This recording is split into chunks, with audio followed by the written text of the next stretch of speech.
wonderful experience, great staff, great exhibits. And Pete's joined us tonight to talk about the museum and its role in the first day of the Battle of Gettysburg and beyond. So let's welcome Pete up here.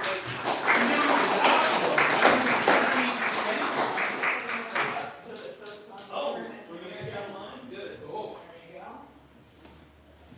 There you go. You bet. That should be good to go. Yeah. Thank you. Well, thank you for having me. Thank you to Matt and the leadership here. Thank you for taking me to a great dinner, too. So this is going to be, I'm well-nourished, and this will be a good talk. How many people have been to Seminary Ridge Museum? Okay, good. So it's a minority in the room, which means that hopefully by the end, all of you will want to come and see us in Gettysburg. And you can see that the last time I gave this talk was summer 2023. I didn't update that portion. Certainly not summer. So when we start to think about Seminary Ridge Museum and Schmucker Hall, the oldest continuously operating seminary, Lutheran seminary in the United States, and we are located in the original building of the Lutheran seminary constructed in 1832, and that's a lot about what I'm going to talk about tonight.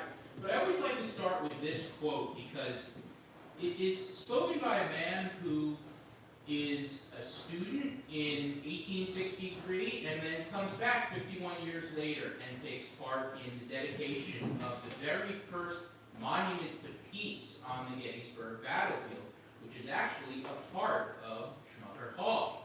So Henry Eister Jacobs, who was in his 20s in 1863, watched the battle from his father's home on Middle Street. He said in 1914, "This old building is more truly a monument of the great battle than are the hundreds of costly structures scattered over this historic field. They were not here when the air was full of shrieking shells and stifling vapors, but it was then that these walls received their baptism of fire. This building was itself a part of the battle." And a lot of times you go to museums and they are in new buildings, relatively new buildings. You go down to any of the buildings, the museums down on the National Mall, they're in newer buildings, not maybe as new as they used to be. But you go to the Visitor Center at Gettysburg, this is a better example, built in 2008. You go to the new Adams County Historical Society building in Gettysburg, built in 2022, 2023. But here you're in a building where the events actually occurred. And that is what sets us apart from what you're going to see in other places in Gettysburg. Just as a point of interest, I always love to point this out if this will go backwards. Maybe I won't be able to point it. We don't need to go forward. No, it doesn't go at all. It's paused. That says it's still. Try it again. Battery's dead. Oh! There we go. Maybe it. Hey, what?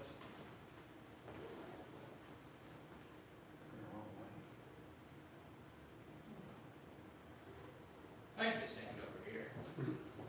Or I can get mine. Well, maybe I was too far away. I bet I was too far away. Okay.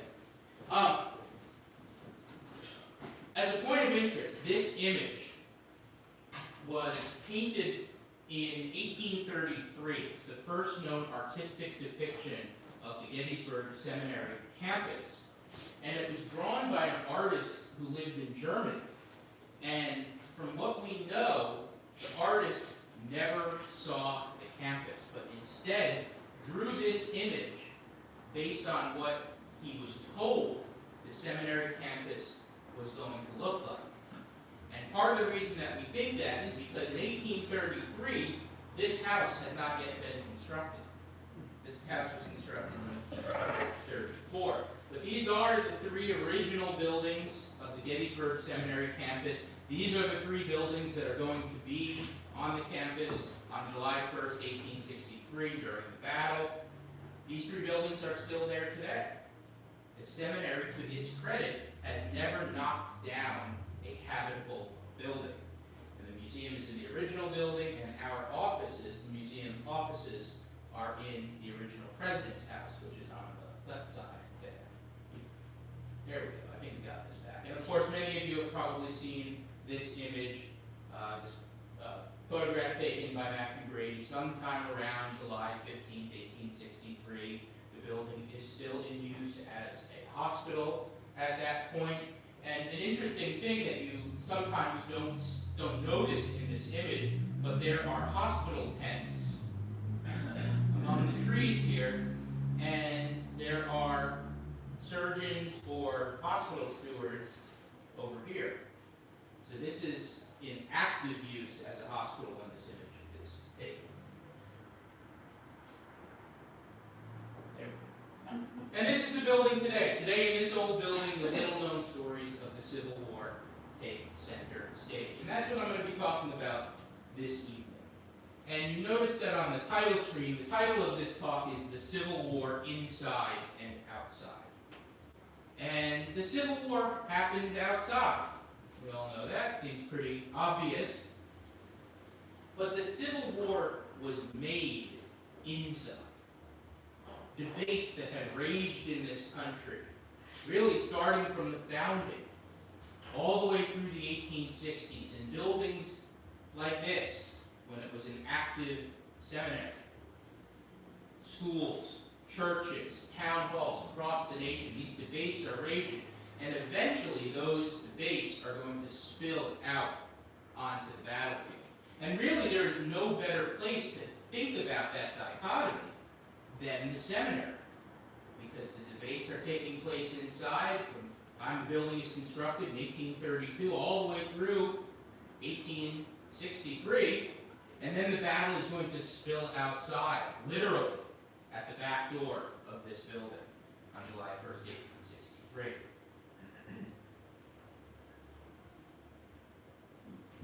There we go.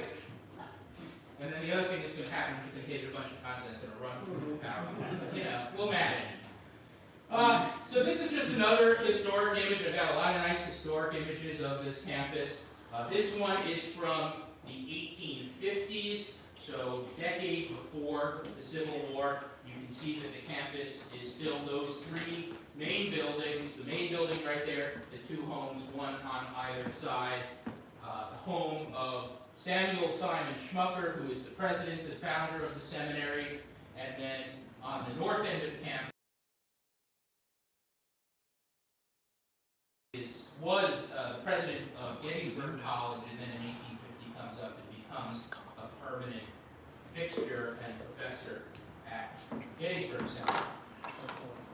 So to think about the origins of the seminary, you really have to go back to the 1800s. And it's at that point that the nation is growing and realizes a need for to train Lutheran ministers. Before this seminary is founded, in order to become a Lutheran minister, you would either find somebody to do sort of a private study with, or you would go to Germany.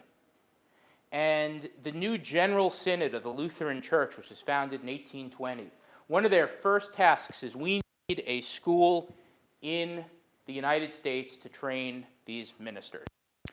And they task a young man, 27 years old, in 1826 when the seminary is founded, task a young man named Samuel Simon Schmucker to be the person to start this new school. And he think about where he is going to establish this new school. Different towns, cities in southern Pennsylvania, northern Maryland put in bids to get this school. It's going to be a sort of big thing. It's a good marketing tool to have a seminary. And eventually, they settle on Gettysburg. Why?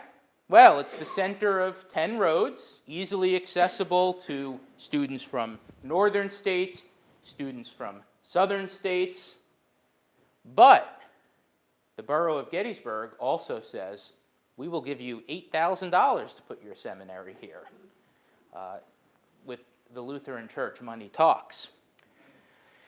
The other thing about Gettysburg, as many of you probably know, is it's only about 8 miles as the crow flies from the Mason-Dixon line. The southern border of Adams County, which I drove over a few hours ago, is the Mason-Dixon line. So it's this borderland between the free state of Pennsylvania, which is not really free, because slavery in some form or another is still legal in Pennsylvania into the 1840s. There's a law of gradual emancipation that is passed in Pennsylvania in 1780, but there are still people that are living in bondage up until the 1840s, and then slave-holding Maryland. It's this kind of borderland, but people are still trying to achieve their freedom by going across this line into Pennsylvania. So that sort of sets the tone for some of these debates that are going to occur here in the seminary campus. So these two men are influential in the history of the Gettysburg Seminary. On the left, you have Reverend Samuel Simon Schmucker, about whom I've been speaking for the last few minutes. Born in 1799 in Hagerstown, Maryland. He is the son of a highly influential Lutheran minister who had emigrated from Germany in the 1770s. Schmucker was born in the United States, so he's first generation American, but he's a man that's made to start a seminary. Highly intelligent, steeped in the Lutheran faith, and what we would call today a workaholic. I look at some of this man's writings, and I look at some of the things that he does, and I don't understand when he slept. He is the principal professor at the seminary. He is the business manager. He is the fundraiser. He is the guy that's building the library, collecting books, traveling extensively, and also writing extensively. All the while fathering, I believe it's 10 children. So again, when he slept, I do not know. Sounds Catholic. Yeah, right, exactly. You mean they never slept? They obviously got to bed. Yeah, right. Hi-oh. Anyway, so 1826, Schmucker comes there to Gettysburg, and begins to build this seminary, is responsible for building the curriculum, is responsible for building the library, as I mentioned, and then is also responsible for building a building to put this stuff in. And eventually is going to oversee the construction of the main building, which is now the museum.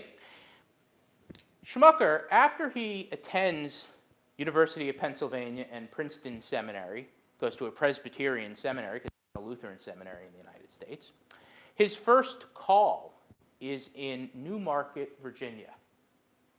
And he travels down to Newmarket. His first wife, is pregnant with their first child. The child is born in 1823, healthy baby boy named Samuel. But his wife, Eliza, never recovers from the childbirth, and about 6 months later she passes away.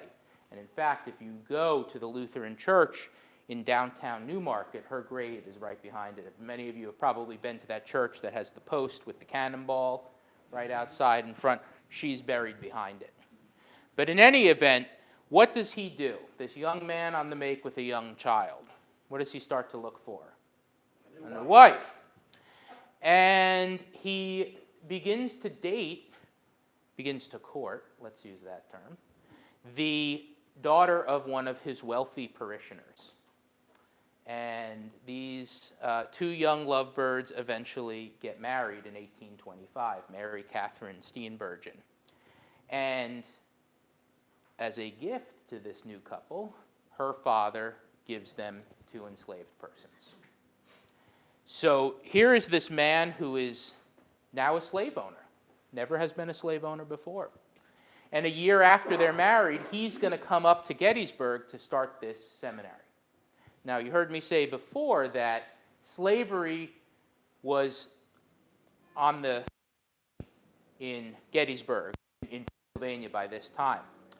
And the law said that if you brought enslaved people into Gettysburg, into Pennsylvania, I keep saying Gettysburg like that's the whole state, I'm not the only one who thinks that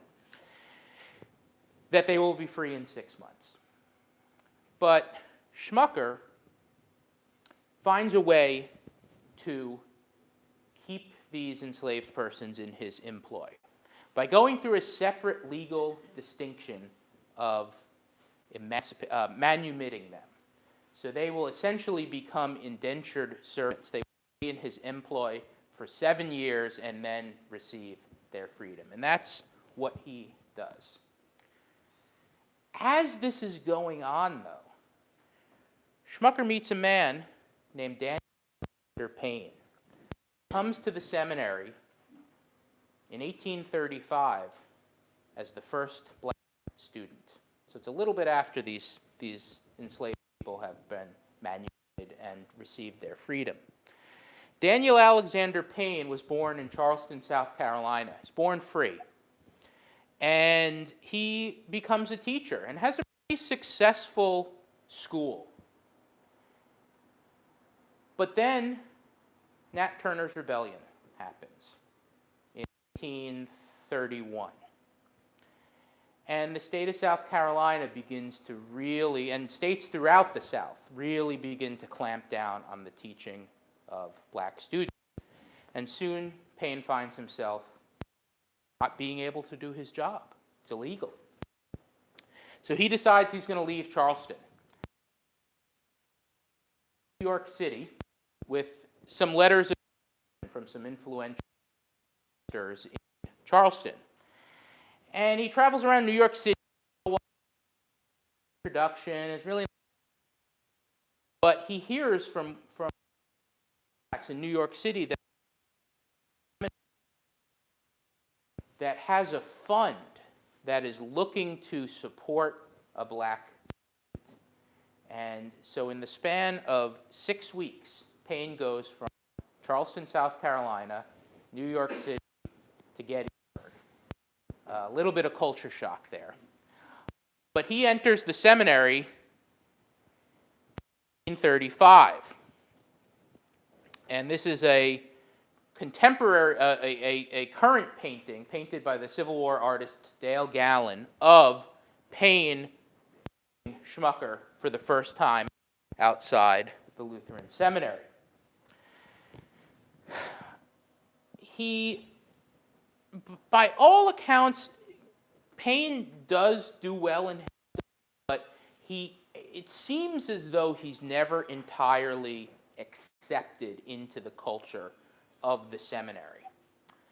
And by about 1837, Schmucker says to him, "You're never going to get ordained in the General Synod of the Lutheran Church." Now, we don't know exactly, because Schmucker at this point is really kind of going through his own struggles with the slavery and race. And we don't know, I can't really tell if this is done maliciously, that he tells him that you're never going to get ordained, or if it's done more as sort of friendly, kind of paternally. Look, it's not my decision, but this is the advice. It's not going to happen.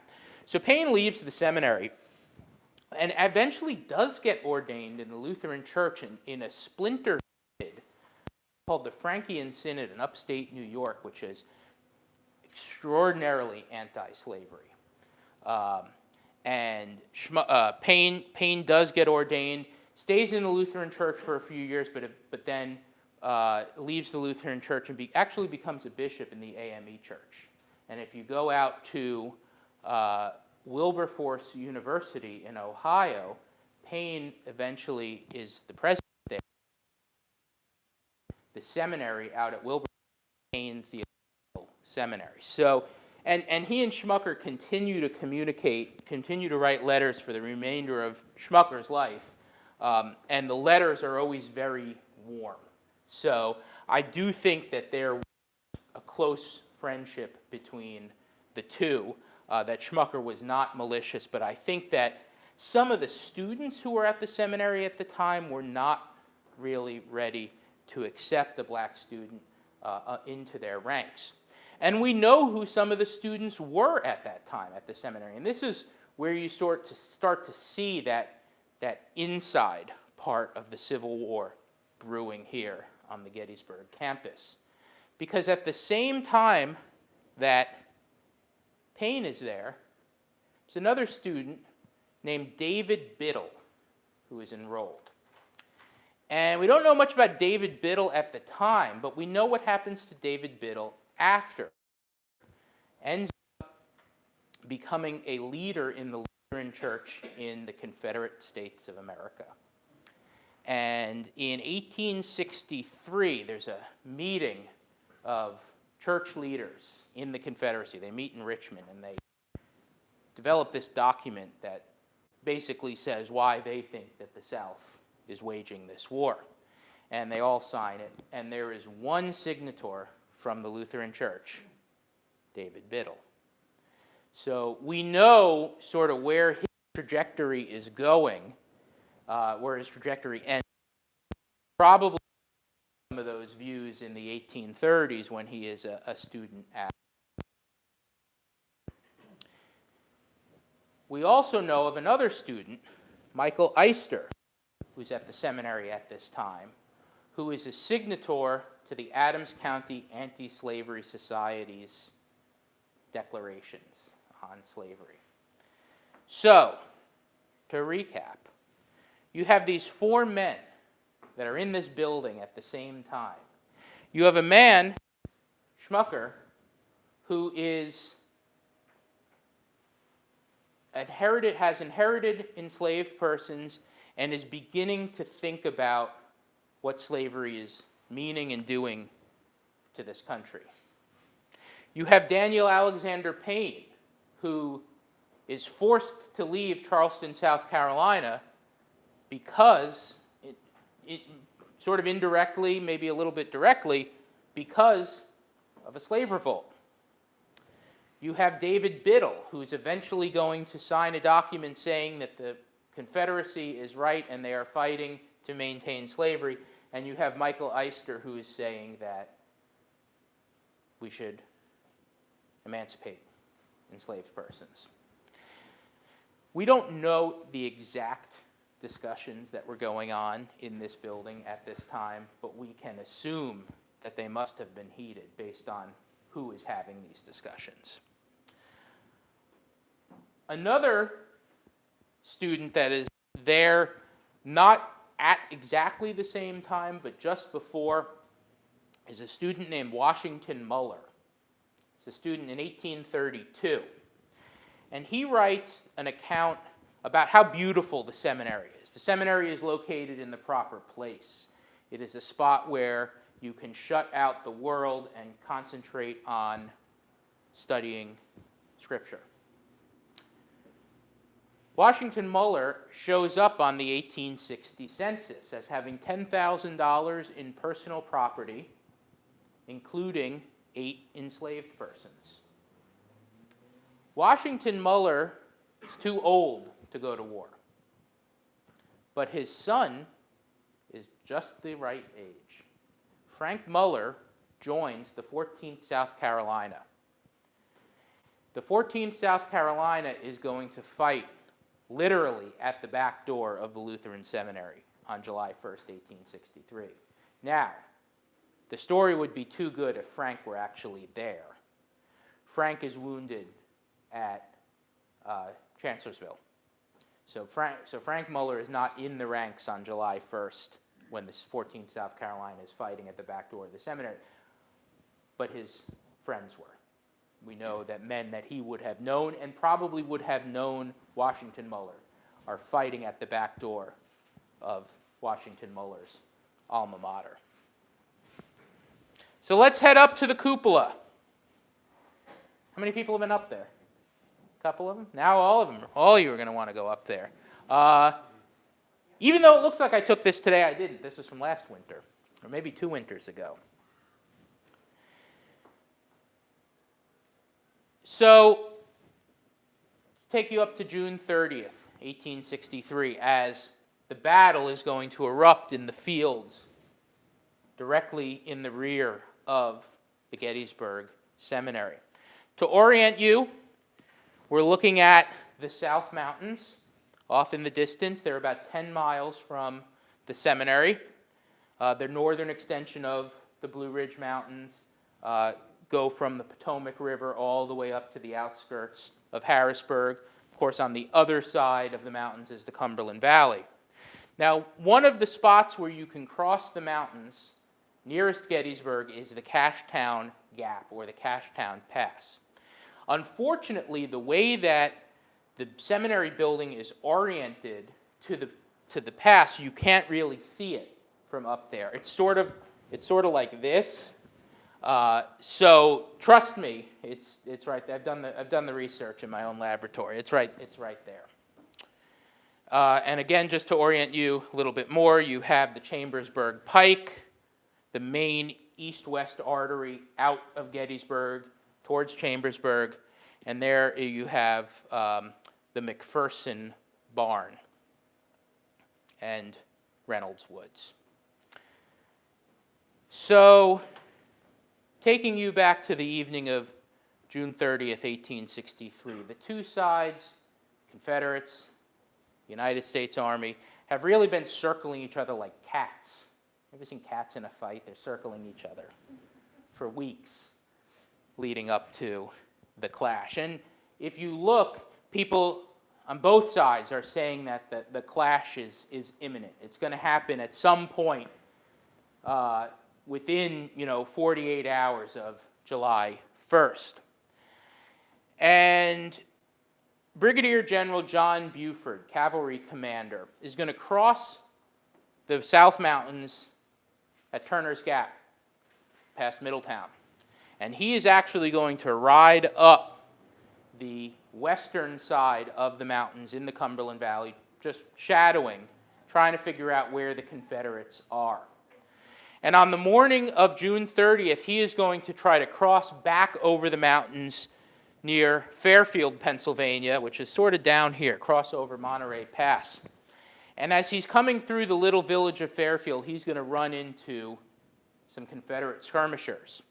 Now, he has orders not to bring on a general engagement, and he says, I'm not bringing on a general engagement. So he disengages and rides kind of on a loop south through Emmitsburg and is going to come up to Gettysburg from the due south. Now, this is also going to have the added advantage of putting him in personal contact with the commanding general in that area, John Reynolds. And Buford is going to tell Reynolds that he's going to tell Reynolds what he saw in Fairfield. There were some skirmishers out there. They didn't want me getting through. There's something kind of going on out here.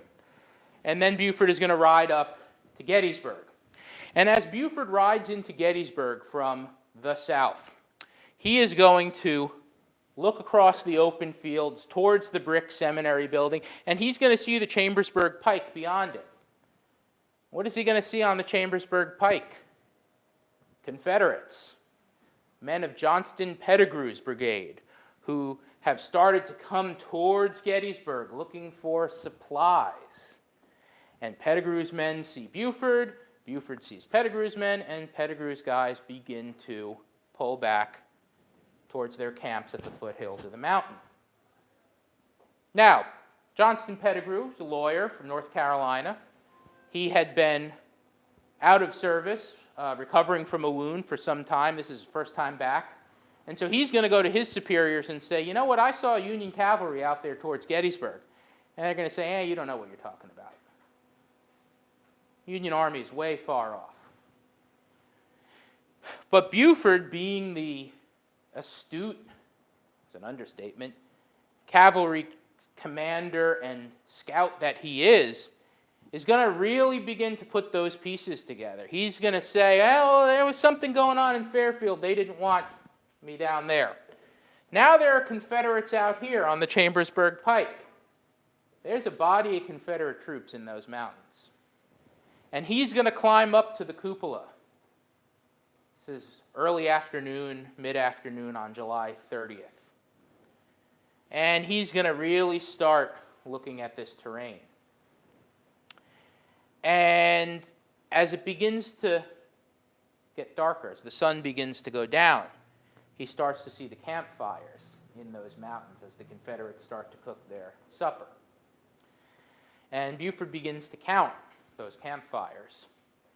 And he realizes what's going on, that there are Confederates that are probably going to try to make another advance towards Gettysburg the next day. So he's going to put his men to cover those major roadways west, north, and northeast of Gettysburg, sort of as an early warning system. And he's going to wait, and at 7:30 the next morning, what he feared was going to happen happens. And Confederate troops coming towards Gettysburg looking for supplies are going to run into those cavalry vedettes that he put out on the road, and it is going to touch off the Battle of Gettysburg. Most of the fighting on that morning is going to take place in these fields that you see here. Buford's cavalrymen are going to get pushed back towards the Lutheran seminary. He's going to be coming up here to the cupola a few times looking for what's going on out to the west, and he's also going to be looking maybe even more so towards the east, and I'll show you that image in just a second, looking for John Reynolds.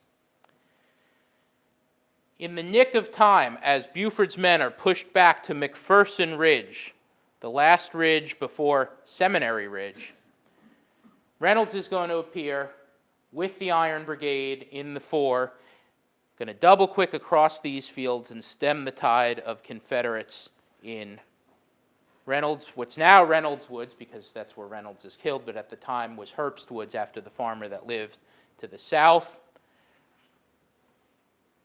Union forces are going to capture men of Joe Davis's brigade in an unfinished railroad cut that you really can't see through the trees, and are going to stop the initial Confederate advance west of Gettysburg. If you look at the fighting between about 7:30 in the morning and about 2 o'clock on July 1st, it's a clear Union victory because the Confederates are stopped in their tracks. Now, what's going to happen, more Confederate reinforcements are going to come, and it eventually is going to become a numbers game. Looking towards the east, this is the other view that Buford would have had on the morning of July 1st. This is downtown Gettysburg. It's where the square is, the Gettysburg Hotel right there. So this is where the diamond is, about 3/4 of a mile away.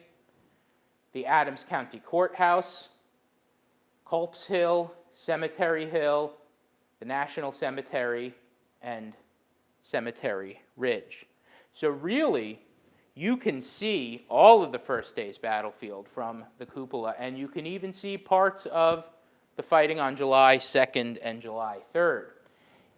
If the trees were the same as they were in 1863, you would have been able to see the field where Pickett's charge took place. In fact, on July 3rd, there are men up in the cupola, both wounded soldiers and Confederates, watching Pickett's charge occur.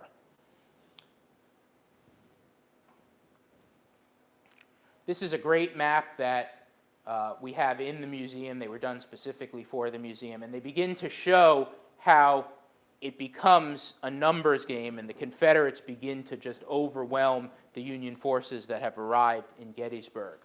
So this is the initial forces that are coming down the Chambersburg Pike under A.P. Hill. Harry Heath's division is the body that had come first. They're followed up by Dorsey Pender's division. But the other thing that they knew about, Buford knew about, was that there was this force up near Harrisburg, Pennsylvania, that begins to approach the battlefield almost from due north. The largest division in Robert E. Lee's army under Robert Rhodes. And Robert Rhodes arrives on the field about 2 o'clock-ish on July 1st, and he sees himself as being on the flank of the Union Army. and he says, this is Chancellorsville again. Now, Robert Rhodes had been up in Harrisburg, or towards Harrisburg. He had been in Carlisle, Pennsylvania, a few days before, where he and his men find some strong lager beer. And there is an account by Richard Ewell, the Corps commander, Ewell's stepson, who was on his staff, tells this story about how blitzed the high command of Rhodes' division and Ewell's Corps get. I think that Rhodes might have been nursing a 2-day hangover. They talk about how, I think that lager beer was laced with something even a little bit stronger. Anyway, so Rhodes bungles the attack. He sends his brigades in piecemeal, and for a while, the Union forces are able to hold them off. Following up the 1st Corps, this is all Reynolds' men, following behind is the 11th Corps, who had been camped up in Emmetsburg the night before, on the night of June 30th. And they're going to push through Gettysburg, north of town, and they're going to spread out on the plains of Gettysburg, flat ground north of Gettysburg College.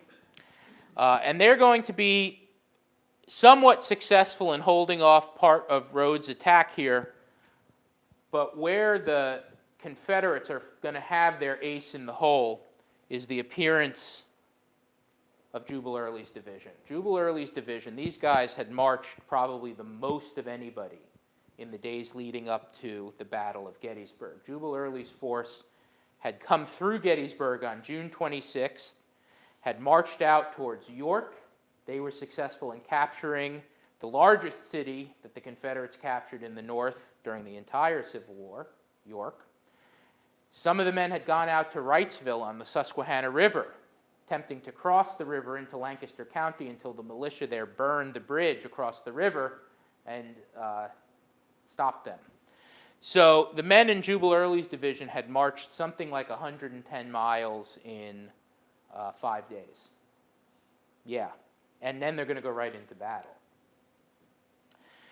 Eventually, with Early's division appearing on the extreme right flank of the Union lines, it's really going to it's going to start a chain reaction that's going to crumble the Union lines and send them streaming back through town. But the final stand of the United States First Corps is going to occur on the seminary grounds, at the back door of the Lutheran Seminary. And the men that are going to hold the center of this line, the 151st Pennsylvania Volunteers, group of farmers, teachers, laborers, who were a 9-month regiment, who knew going into this battle that their muster-out date was July 27th. So they had less than 30 days, and they get to go home. They are the largest regiment in the Union First Corps, and they had never been in serious combat. So not only do they get to go home in less than a month, they might go home without having ever seen combat. So let's go back to this map for a second.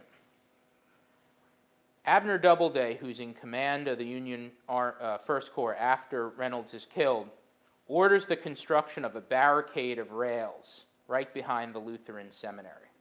He says if we have to fall back from McPherson Ridge, at least we'll have a space to fight on Seminary Ridge before falling back through town. So see, I told you it was going to happen. Didn't I tell you it was going to happen? Spoiler alert.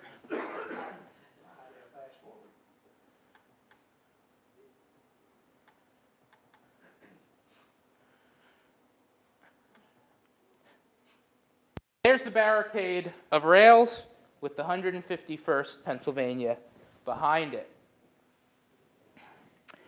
Unit is commanded by a man named George McFarland. He's a school teacher, 29 years old, from Juniata County. And the 151st are going to be sent out to McPherson Ridge to cover the retreat of the rest of the line on towards Seminary Ridge. And then they're going to fall back themselves behind this barricade of rails, and they're going to wait for what they know is going to happen. And it is a frontal Confederate assault. Very Robert E. Lee. Robert E. Lee is going to send 2 fresh Confederate brigades across the 640 yards between McPherson Ridge and Seminary Ridge. And as these men enter this open field, these Confederates, 21 cannon on the roadway behind the seminary, are going to open up on the Confederates. And with every step the Confederates take, there are going to be holes that are blown into their ranks, but they keep coming, they keep coming. They get to about halfway between Seminary Ridge and McPherson Ridge, and they stop. It's been too much. And one of the brigades under Alfred Scales, a brigade of North Carolinians, is going to just go to the ground. They're going to get as close to the ground as possible. And the other brigade is a brigade of South Carolinians under Abner Perrin. This is Abner Perrin's first time in brigade command. His superior had been wounded, and this is his first shot at command. So he's got to show that he's worth it. And Abner Perrin is going to ride out in front of his men and rally them. And he's going to notice he's looking towards Seminary Ridge and looking towards this barricade line, that at a certain point the barricade ends and the flank is up in the air. So what is he going to do? He's going to drive 3 of his regiments, the 1st, the 12th, and the 13th South Carolina, towards the flank of this barricade line. And he's going to have the line wheel and start firing down the line. Flanking maneuver, and he is going to roll up the barricade line. But you'll see here in this image that there are men that are firing straight, and there are men that are firing this way, suggesting that the enemy is coming from 2 directions. The 4th Regiment in Perrin's brigade is that 14th South Carolina. It's the men that knew Frank Muller and maybe knew Washington Muller. They're the ones that are tasked with continuing straight forward right into the teeth of this line to hold them, to keep them busy while the rest of the brigade gets on the flank. By this point, it is 4 o'clock in the afternoon. The United States Army had been fighting since 7:30 that morning. It's almost 10 hours of fighting. But what had it achieved? Let's go back to the map for a moment. Third time I'm saying this. Gettysburg is the center of 10 roads. The Union forces have been successful in keeping the Confederates off of the majority of those roads. What does it allow the Army of the Potomac to do? Begin to concentrate their forces. Begin to concentrate their forces here in Gettysburg and start to establish a strong position on Cemetery Hill, on Culp's Hill, and on Cemetery Ridge. So a lot of times you look at the first day of the battle and you say, oh, it's a clear Confederate victory. Confederates held the field. Confederates inflicted massive amount of casualties on these United States soldiers. But what did the Union Army do? They got a really strong position for July 2nd and July 3rd. And what is the view that helps to influence that? It's Buford being up in the cupola.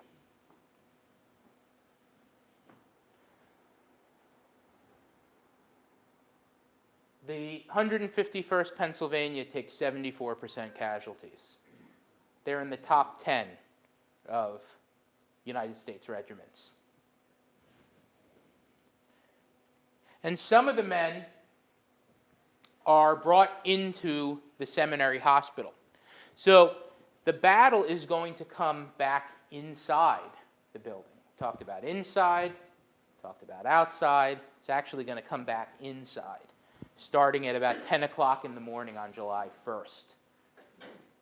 As the Iron Brigade is crossing the fields to go into Herbst Woods, the medical director of the 1st Corps, 1st Division, a man named George New from the 7th Indiana, is tasked with setting up one of the first field hospitals on the Gettysburg battlefield.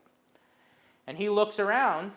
He knows his training, finds a stout brick building with access to fuel, access to water. Well, what's the best stout building in that area? The seminary. And throughout the day, it is going to be filling up with wounded soldiers. One of the last soldiers to be brought in is Lieutenant Colonel George McFarland, the 151st Pennsylvania. McFarland is following his men as they retreat after that barricade line is rolled up. And McFarland stops about 20 paces off the northwest corner of the seminary building. And he crouches down, and I actually just recently tried to figure out in what position he was in. And what he does is he crouches like this, and a bullet goes through his ankle into his right leg. So he's wounded through both legs. And for a while, I thought he was crouching like this, and that wouldn't work. But if he's kneeling like this, bullet goes through and goes into your leg.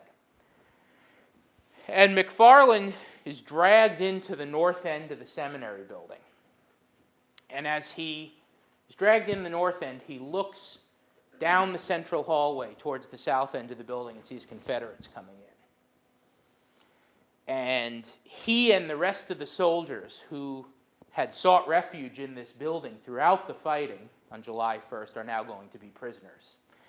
And McFarland, who keeps a detailed diary throughout his time in the service, and especially in the seminary building, is going to write that he is going to spend 3 days on the floor in a pool of his own blood without food, water, or medical care. Finally, on July 3rd, a woman from town smuggles a surgical kit into the building, gives it to a surgeon who was a prisoner, who amputates McFarland's right leg below the knee. The center image is of a 13-year-old girl named Lydia Ziegler. Lydia's parents worked for the seminary. Lydia's father was the steward, and her mother was the matron of the seminary. And the Zieglers lived on the first floor, what's today the first floor of the building. They were essentially the caretakers. The Zieglers leave during the fighting on July 1st, but they come back to their home around July 6th to find somewhere between 400 and 600 wounded soldiers, 470 and 600 wounded soldiers on every floor of the seminary building, in their private rooms, on the grounds around it. And what do the Zieglers do? They have to go to work. Mary Ziegler, her mother, begins to cook. Lydia begins to write letters home for wounded soldiers. Lydia's 10-year-old brother, Hugh, begins to carry amputated arms and legs from the surgery rooms to the rear of the seminary to be buried. And they're going to do this for months and months and months. Sarah Broadhead is a young mother who lives on Chambersburg Street, about a quarter mile from the seminary.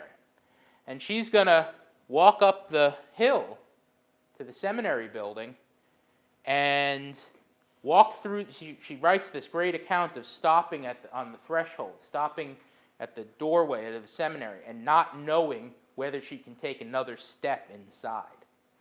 But she says that her duty compels her to, and she steps in through the door, and the first thing she sees is a man who has both legs shot away. And she keeps coming back day after day after day, bringing food, bringing lint, where she's writing letters home to soldiers, she's reading to them. And she writes in her diary, "We do not know what we are capable of until we are tried." The other story that the seminary building tells is a story that's told right here in this building about the advancements in American medicine that come out of the Civil War. If you've been through the exhibit in this building, I'm sure you've seen or heard about Jonathan Letterman, medical director of the Army of the Potomac, who is the father of battlefield medicine. He is the one that creates those directives that George knew is going to be following on July 1st when he's establishing the seminary hospital. Letterman is the reason that men are being evacuated off the field in a timely manner to the seminary building. And as the battle rages and in the aftermath, men are using the opportunity of these injuries to learn about the human body. And this image is taken at Camp Letterman, which is a big general hospital that is established in Gettysburg around July 22nd.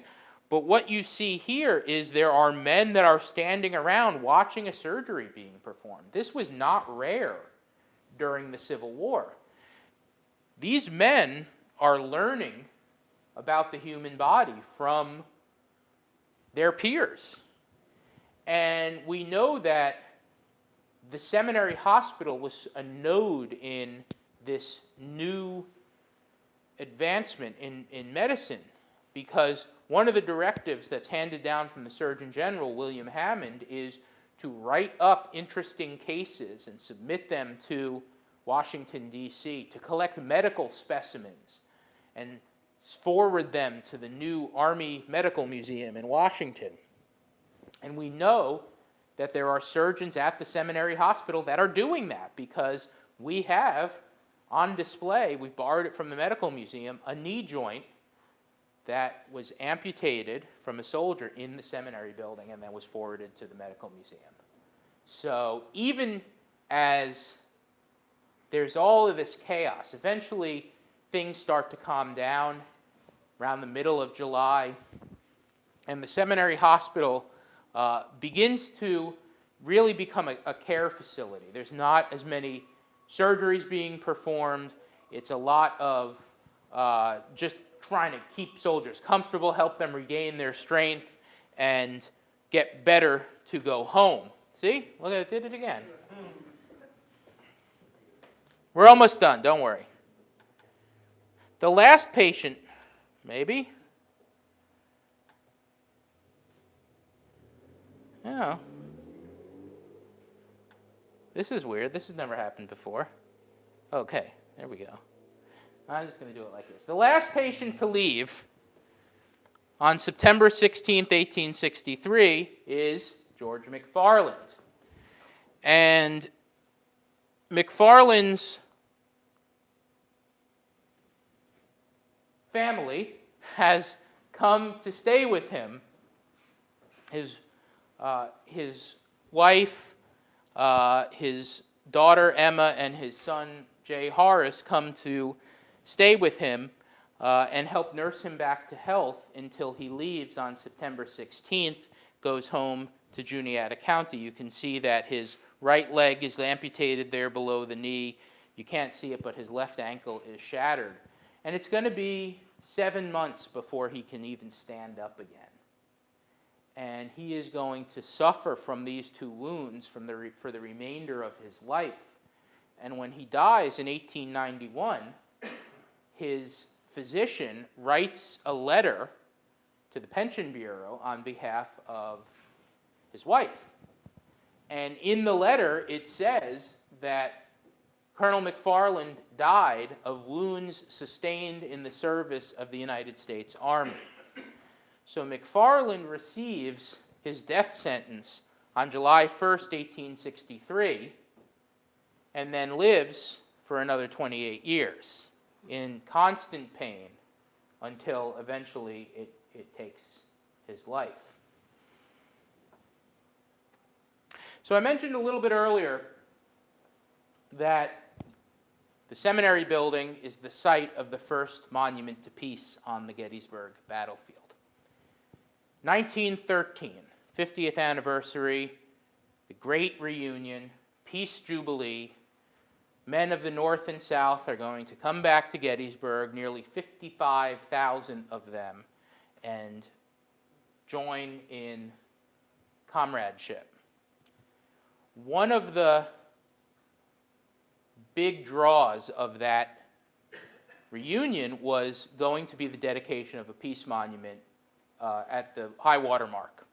Never got off the ground.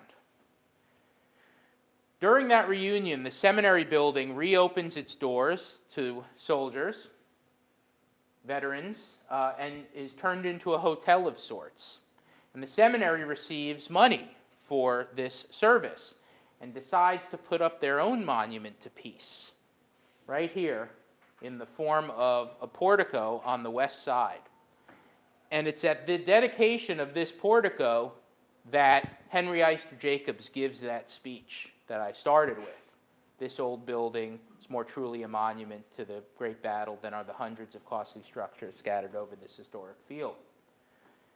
And so this actually predates the peace light by 24 years and is an important part of this building's significance, and gives us an opportunity today to continue the conversation about the Civil War, about peace, about reunion, and about reconciliation. So even though we think that a lot of the battle happened outside, we have to remember that there were parts of the battle that were inside.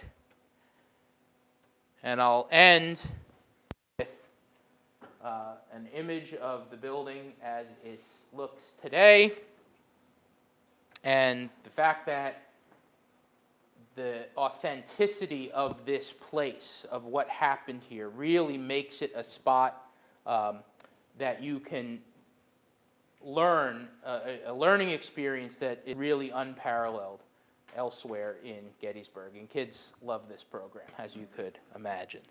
Well, thank you very much. I am happy to answer any questions or make anything up. We are a 501c3 nonprofit, so everything that we do goes to support the museum. Memberships and donations go to support our operations and our educational and preservation mission. If you're really interested in coming up to see us, February 24th would be a great day. We have our annual symposium, and this year's theme is going to be the retreat from Gettysburg. So we're going to have a whole day about different aspects of the retreat and the aftermath of the battle, and we partner with the Battle of Gettysburg podcast. So if you know Jim Hessler and Eric Lindblade, this is the third in our trilogy of programs with them. We did a symposium on the first day of the battle. We did a symposium on the 5 days leading up to Gettysburg, and then we're finishing out with talking about the aftermath of the battle. So that's going to be really fun. Excuse me. We don't have registration open for that quite yet, but we're going to have that available right after the first of the year. So what questions can I answer? Yes, sir. You mentioned the several people associated with the seminary before the war. How many students were in the seminary at that time? So there were probably somewhere around 1,000 students who had gone through the seminary in the 30 years before the battle, give or take. But at the time, in 1863, 25, again, give or take. One of the things that I didn't mention is that the seminary had suspended classes in by July of 1863. Schmucker gets word. He has become more and more outspoken against slavery by the summer of 1863. And one of his former students sends him a message that says, basically the Confederates are looking to arrest you because of what you've been saying about the evils of slavery. So Schmucker flees Gettysburg, leaves his wife and daughter there, probably goes to Easton, Pennsylvania, right on the Delaware River. That's where his son lives. One of his sons lived there. And then by the time he comes back, his house has been ransacked. The Confederates don't find him, but they go into his home, into his library, into his office, and totally wreck up the place and throw papers out in the street, throw a Bible out in the street, throw stuff down the well. So classes had been suspended, but it would have been the midpoint of the summer session in 1863. Yeah. You said his wife and family were still there? Yeah. What happened to them when they ransacked the house? Well, so they are still there on July 2nd because a Confederate soldier writes about seeing them. But then by the end of July 2nd, they're not at the house. And they probably go and stay with another daughter of Schmucker's daughters lived in Gettysburg, lived in the town. And pretty sure that they go and stay with her.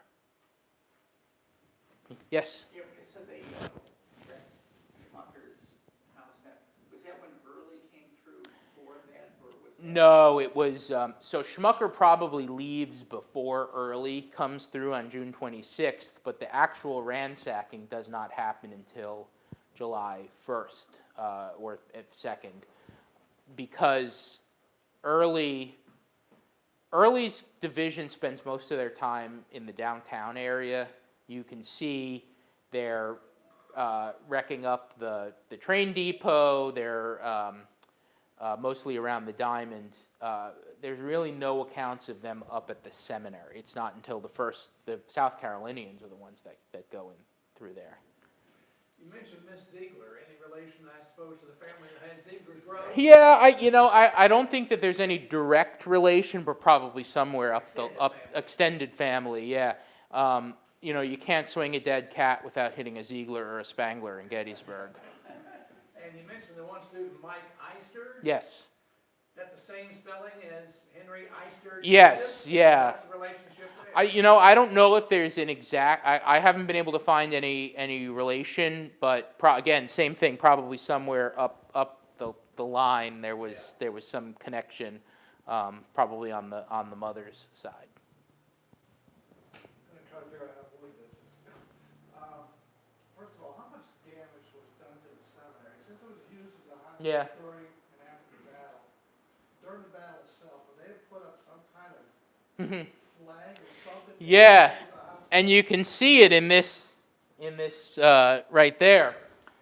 So on July 2nd, one of the lightly wounded soldiers is sent up to the cupola to put up a flag. The only thing that they can find is Mary Ziegler's red flannel petticoat that is hanging over a chair in her bedroom. So they rip off pieces of her underwear and take it up and tie it. When the Confederates take Seminary Ridge, they place a battery of artillery off the southeast corner of the building. And so counter battery fire from Cemetery Hill is actually hitting the building. More damage is done to this building by Union cannonballs than is by Confederate cannonballs. So by the time the damage is done, probably most of the windows, and you can kind of see it a little bit. That's not good. But if you blew this picture up, you can see, there's a window missing here. These windows are open. I think that's more battle damage. This is not damage. This is something on the negative. The seminary ends up getting about $660 for rental of the building as a hospital.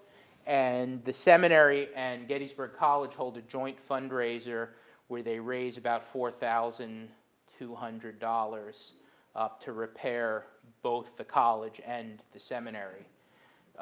There's a two-story crack in the building after the battle, and the northeast gable corner has to be rebuilt from the ground up. And Schmucker's house, I think he says 13 cannonball holes in his home. The seminary, this is a story unto itself. The seminary repairs all the damage by the summer of 1864. So one of the questions that we get at the museum, the number one question that we get at the museum is, where's the bathroom? The number two question that we get is there any battle damage? And the answer is unfortunately no.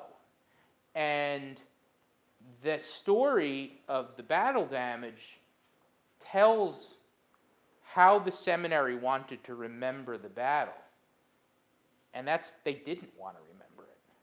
The seminary has a mission to train ministers for the Lutheran faith. The battle is a distraction from that mission. And in fact, McFarland leaves on September 16th. Classes start on September 24th. And Schmucker is still the president at this time. And he is really concerned that the hospital is not going to be closed in time for classes to start.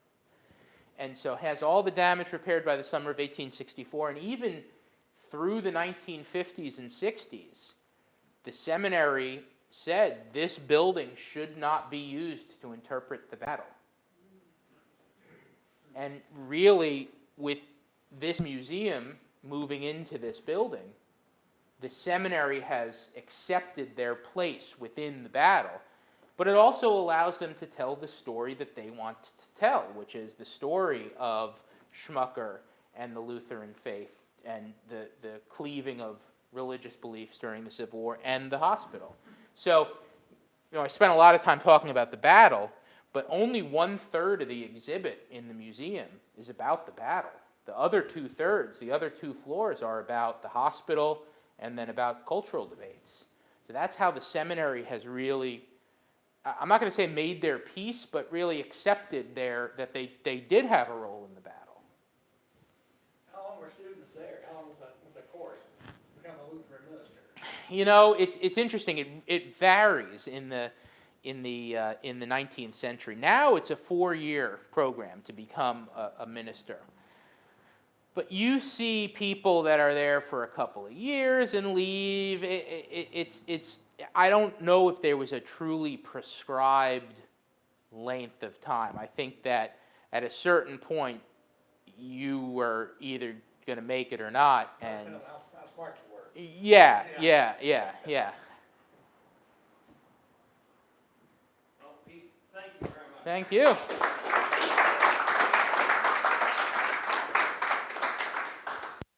All right, everybody. First off, I hope everybody has a wonderful holiday season. Safe travels if you're doing so. Happy New Year. We're looking forward to seeing y'all back in January. We're going to have Eric Buckland out here to talk about a local story, Mosby's Rangers versus Frederick's very own Cole's Cavalry. So definitely come on out, hear that talk. It's going to be a really good one. And again, have a great holiday season, guys. And there's rack cards, information about the museum, membership forms in the back, if you are so inclined. Pete, you did a great job.